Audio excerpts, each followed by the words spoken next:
Para pelesur yang sudah jadi baik pun terkejut. Kemudian King siap-siap menyerang Zoro. Sanji dari kejauhan mencoba untuk menangkis serangan King kepada Zoro, namun tidak sempat.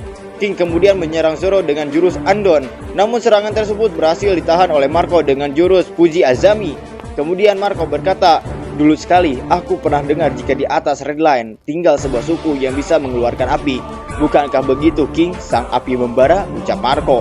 "Tak kusangka kau masih hidup ya, Marco," balas King. Kemudian Queen dan King seperti akan melakukan combo serangan.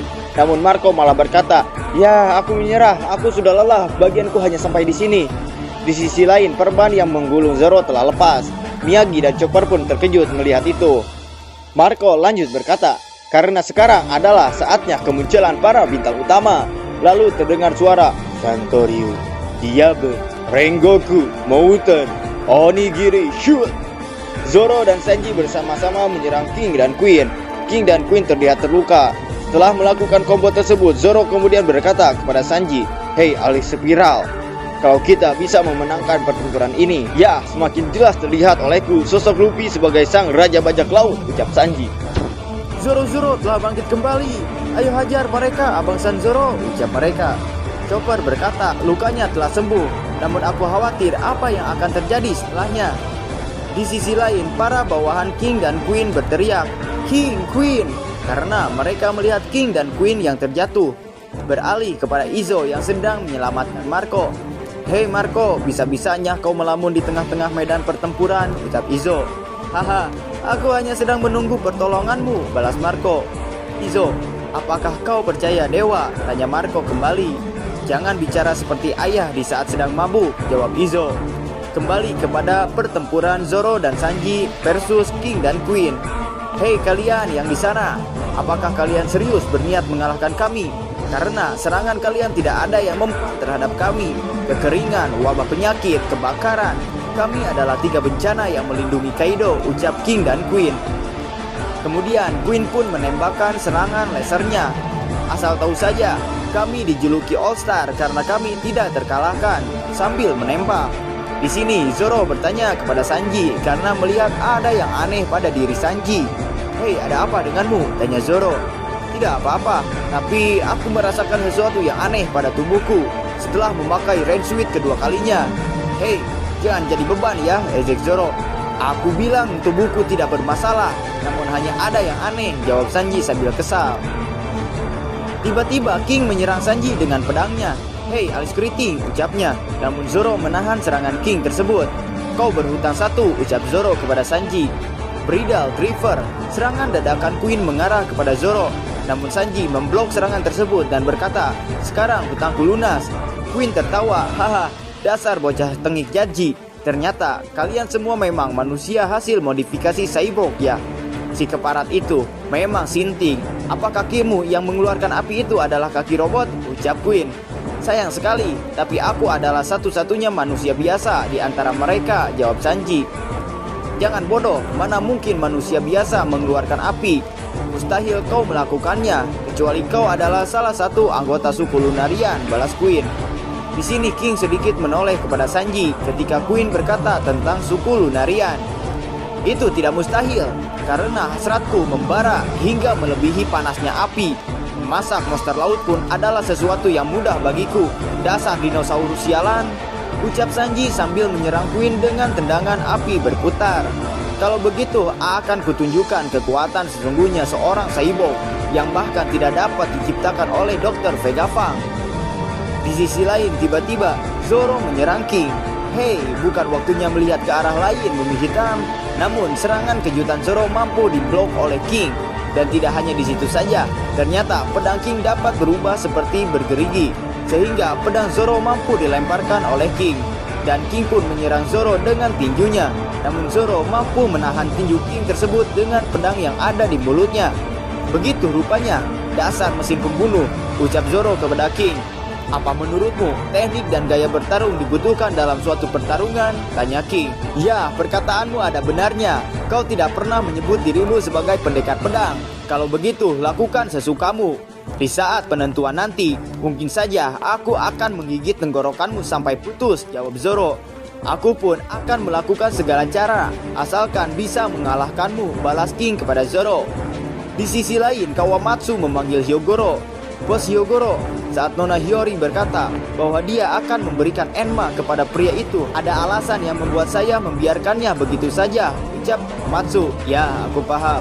Padahal dia adalah seorang bajak laut yang datang dari negara asing. Tapi anehnya, dia bagaikan pinang dibelah dua dengan daimyo dari wilayah Ringo. Shimotsuki Ushimaru saat masih muda, jawab Hyogoro. Itu benar, bahkan gaya berpedang mereka juga sama, sahut Kawamatsu kembali. Tuan Ushimaru adalah seorang pendekar pedang yang hebat, sekaligus keturunan Shimotsuki Ryuma, sang dewa pedang. Selain itu, saya juga merasa bahwa tindakannya mengembalikan Susui ke negeri Wano adalah sebuah takdir. Ditambah lagi, Ryuma adalah pendekar bermata satu, ujar Kawamatsu lanjutnya. Setelah itu, kita akan berpindah ke lantai 2, kuil harta, yang sedang berlangsung pertarungan Inuarashi melawan Jake si Tandus. Kita harus membantu Jake, ucap anak buah Jake. Jangan biarkan mereka membantunya, ucap aliansi dari Inuarashi. Ho, tubuhmu sudah babak belur kan? Waktunya tidur, wahai Raja Siang Hari. Jangan cemas, aku sudah mengampuni negaramu yang telah hancur karena membohongi kami dengan menyembunyikan para samurai, ucap Jake kepada Inuarashi. Inuarashi yang nampak ngos-ngosan pun menjawab, jika saat itu kami membiarkan Raizo mati, maka kami akan menanggung malu seumur hidup dan takkan punya muka untuk kembali lagi ke negeri Wano. Setiap hari yang kami lalui sejak kematian Tuan Oden adalah untuk memastikan terwujudnya hari peperangan terakhir, ucap Inuarashi sambil membanting Jake. Saat itu Inuarashi juga mengingat kejadian saat dirinya disiksa oleh Jake karena telah menyembunyikan Raizo. Inuarashi kemudian melanjutkan perkataannya. Selama 20 tahun, kami terus bertanya kepada diri kami sendiri, apakah kau masih tetap samurai Oden? Sambil berubah ke mode sulong, Jake yang melihat Inuarashi berubah ke bentuk sulong pun terkejut. Kenapa kau bisa berubah ke bentuk sulong? Sahut Jake. Kemudian Jake melihat ke arah atas. Apa? Ada lubang di atap? Inuarashi yang sangat geram kepada Jake pun kemudian berkata kembali, meski ribuan tahun berlalu dan seluruh kota telah hancur tak tersisa, kami akan tetap mewujudkan peperangan terakhir ini. Meski harus ada yang mati, kami akan menang dan mendatangkan fajar ke dunia ini, ucap Inuarashi kepada Jake dengan penuh kemarahan. Beralih ke kubah tengkorak, tepatnya di pintu gerbang masuk, yang tengah memperlihatkan pertarungan antara Nekomamushi dengan Perospero. Di sini terlihat Perospero yang sedang terbaring kewalahan melawan Nekomamushi. Tanpa Pedro, Luffy takkan berhasil sampai ke tempat ini, dan serangan ini pun takkan mungkin berhasil, ucap Nekomamushi. Carrot dan Wanda pun yang melihat wujud sulong dari Nekomamushi bergumam, Tuan Nekomamushi, bulan purnama yang indah. Lihatlah baik-baik Pedro, lihatlah sepuasmu sambil menikmati sake, ucap Nekomamushi untuk almarhum Pedro. Perospero sangat terkejut melihat wujud sulong Nekomamushi. Itu wujud sulong, ucapnya. Sebaliknya, ini akan menjadi malam terakhirmu untuk menyaksikan bulan purnama pria lidah, kata Nekomamushi kepada Perospero. Lalu berpindah kembali ke bagian dalam kastil, tempatnya lantai 2, yang memperlihatkan kelanjutan pertarungan antara Raizo melawan Fukurokuzu. Hahaha, kini setelah Oden tiada, kalian para arwah penasaran malah mengabdi kepada seorang bocah. Sungguh menggelikan, kata Fukurokuzu. Raizo yang tidak terima dengan bacotan Fukurokuzu pun menjawab, tutup mulutmu, jangan berani menertawakan masa muda seseorang. Seperti kita yang akhirnya memperoleh gelar samurai, setiap orang pasti akan tumbuh dan berkembang. Negeri Wano akan melindungi pertumbuhan Tuan Momonosuke. Karena itu tak akan kubiarkan kalian untuk merenggutnya, lanjut Raizo. Kemudian berpindah ke pelabuhan Tokage. Di sini kru Law dikejutkan oleh sesuatu. Apa? Kenapa dia ada di sini? Itu Kaido. Apa kita bisa menghadapinya? Sosok naga besar yang berwarna pink mendekati Luffy. Mugiwara, menjauhlah, itu berbahaya, ucap kru Law kembali. Kemudian Luffy mengingat ketika pertama kali dia bertemu dengan Momo dengan wujud naga kecilnya. Momo ketakutan pada saat itu karena takut dimakan oleh Luffy. Kemudian setelah mengingat itu, Luffy berkata, kau Momo kan? Naga berwarna pink tersebut menjawab, benar sekali. Dan naga tersebut adalah Momonosuke yang telah diubah menjadi dewasa oleh Shinobu. Kru Law bertanya, apakah dia bocah yang tadi? Bagaimana bisa? Sesuai permintaan Tuan Momonosuke, ini adalah bentuk beliau di saat berusia 28 tahun, ucap Shinobu sambil menangis. Luffy kemudian bertanya, jadi kau bisa melakukan hal seperti ini? Kenapa kau menangis? Soalnya Tuan Momonosuke tampak seperti... Ucapan Shinobu pun terpotong oleh Luffy yang mengajak Momo untuk bergegas. Ayo Momo, kita rebut kembali negeri Wano. Momo pun menjawab, iya. Dan berpindah ke bagian kastil lantai 2. Para kroco Kaido mendadak tak sadarkan diri dan bertanya-tanya mengapa itu terjadi. Dan di sana juga terlihat Usopp yang sedang menaiki Smile buaya. Melihat para pleasure yang mendadak tak sadarkan diri, Usopp pun berkata, wajar saja mereka seperti itu, karena tanpa keteguhan hati yang kuat, kalian takkan bisa mempertahankan kesadaran diri di hadapanku. Akulah orang yang mengalahkan 2 Tobiropo, Usopp Hachi, sang penakluk 2 Tobiropo. Kroco yang goblok langsung terkejut dan percaya. Apa? 2 anggota Tobiropo? Jangan coba melawannya, sebaiknya kita membelot saja. Padahal para pleasure yang pingsan itu akibat Housoku Haki milik Big Mom, ucap Spin. Yah, mau heran tapi Usopp. Di sisi lain, Nami yang menghubungi Franky bertanya kepadanya, apakah Franky mengetahui kondisi Luffy? Namun kita langsung dipindahkan ke bagian dalam kastil lantai 3 yang sedang terbakar parah. Ini gawat, apinya sudah tidak bisa terbendung. Ayo cepat, kita harus mengungsi ke lantai pertunjukan, ucap orang-orang yang ada di sana. Brook yang juga ada di sana yang tengah membawa Nico Robin pun terlihat dikejar oleh kobaran api. Wah, panas sekali, teriaknya. Aku sudah dikremasi tahu. Tunggu, aku belum pernah dikremasi kan? Yohohoho, ucap Brook. Lawak sih. Suku Ming yang ada di tempat itu pun bertanya kepada Brook, Tuan Tengkorak, apa kau baik-baik saja? Mustahil kita bisa tetap di dalam sana. Nanti Robin bisa mati terbakar. Ngomong-ngomong, apa kalian tahu situasi pertempurannya? Tanya Brook. Tidak, tapi yang jelas semuanya dilanda kepanikan, jawab para suku Ming. Kemudian Brook menghubungi Jinbei yang ada di lantai 4 bagian dalam kastil, yang sedang bertempur bersama dengan anggota bajak laut Kid. Brook meminta Jinbei untuk segera turun ke lantai 3, karena lantai 3 sedang dalam kebakaran yang hebat. Mendengar permohonan Brook, Jinbei berkata, terjadi kebakaran? Gawat juga. Meski begitu, siapa yang nanti akan menghentikan Kaido di lantai atas? Ucap Jinbei. Berpindah ke bagian luar kastil yang memperlihatkan musuh yang terus berdatangan. Terlihat Kawamatsu yang sedang bertempur habis-habisan dengan pleasure yang sedang menghalanginya. Minggir samurai sialan, ini adalah kastil kami, ucap mereka. Ini adalah lantai pertunjukan kami, kalian jangan mengganggu, balas para samurai. Lalu, di atas tengkorak Onigashima, kita diperlihatkan Kaido dan Yamato sedang jual beli serangan. Yamato menyerang Kaido dengan jurus Nari Kabura. Kaido pun membalas serangan Yamato dengan jurus yang hampir sama, yaitu Kongo Kabura. Yamato sempat menahannya, namun serangan tersebut terlalu kuat sehingga membuat Yamato terpental ke belakang. Yamato yang mencoba bangkit lalu berkata, sejak dulu kau memang selalu ingin membunuhku kan, ucapnya. Ya benar, ini bukan lagi perkelahian antara anak dan ayah. Kalau kau memang ingin memikul nama Oden, maka bersiaplah menghadapi perang ini. Ini bukan permainan Yamato, ucap Kaido. Aku menyukai Oden, apakah salah mengidolakannya, teriak Yamato. Kemudian kita dibawa ke flashback ketika Yamato kecil. Terlihat Yamato kecil yang sedang dirantai oleh Kaido. Lepaskan rantai ini ayah, aku adalah Oden, aku adalah Oden, aku adalah, ucap Yamato berulang-ulang. Kaido berkata, hah, Oden? Kemudian melihat situasi sekitar di mana anak buahnya tak sadarkan diri, Kaido pun kemudian bertanya, Yamato, apakah ini semua perbuatanmu? Aku tak tahu, mereka semua tiba-tiba pingsan. Aku akan mati kelaparan, berikan aku makan ayah, jawab Yamato kecil. Housoku Haki, itu hebat. Tapi jika terus bersikeras menganggap dirimu Oden, akan lebih baik jika kau mati saja Yamato, kata Kaido. Apa? ucap Yamato sambil menangis dan terkejut. Kemudian Yamato dibawa ke sebuah goa. Akan kuberi waktu 1 bulan agar kau bisa memikirkan semua itu, Yamato, kata Kaido. Apa? Sebulan? Aku takkan selamat selama itu.